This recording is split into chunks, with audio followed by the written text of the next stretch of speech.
We've heard stories, Julie, like that, you know, he helped people they were in a tough spot employment-wise, people whose cars have been broken down, people in various stages of distressing scenario. Tow bars. Whenever they were in need, Graham Corns was there, and so is the case. He's on the line right now.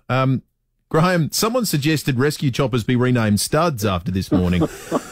Can you just explain to us what you've been doing in your spare time for the last 30 years? I cannot believe these stories I hear. That's not me. I don't do that. But, Come on, mate. No need to hide your light under a bushel. You sound like you've got massive form in the rescue/generosity department. But isn't that what Australians do? Isn't that what Aussie bloke? I know what. Well, I think the rest of us would like to have a crack, but it seems like you got the market cornered at this point. No, Andy rang me. I said, "What's the?" And I just couldn't believe it. Really, and it's just what happens in the normal course of a day. Surely, if someone needs a hand, you give them a hand. Here's another one we got from Julia, Graham.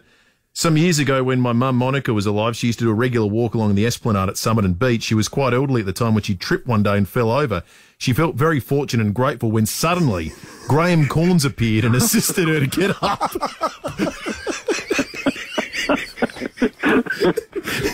We're not making these up, mate. They're just coming in left, right and centre.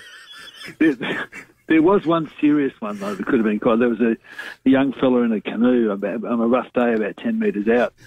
No, maybe 20 or 30 metres out. And he looked like he was in trouble. So I swam out and I said, you in trouble, mate? And he said, yeah. And so I turned the canoe around and pushed it back to the shore, but I didn't realise his big brother was holding on to the other side of it. He was in big trouble. So, I mean, that sort of thing. But, I mean, don't most guys do that? I think most people do. I guess the thing is everyone in South Australia knows who you are, though. And so if anyone's had any contact with you, they're going to remember I don't think most people on a whim go, I reckon the canoeist out there looks like they're in trouble. I'll swim out and investigate. Unless you've got massive form as a rescuer, which Graham does. No, most guys would do that, surely. There's no big deal about it.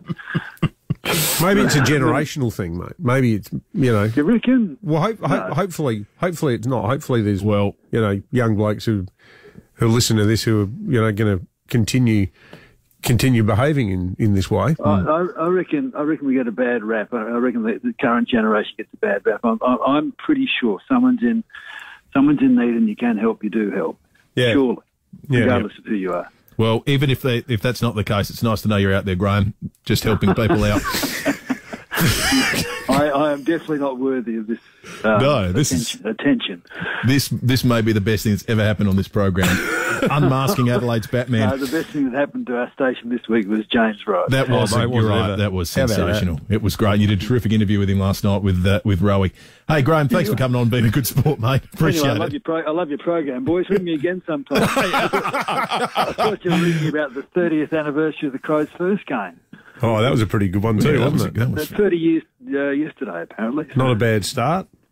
Anyway, it was great. It was. It was one of the fastest selling VHS tapes in history. It was brought out a week later. First Blood, it was called, Adelaide v Hawthorn. I watched the highlights yesterday, actually. The Crows put up a great package. Good on you, Graham. Cheers, anyway, I love your work, boys. Thanks for ringing. I'll see you.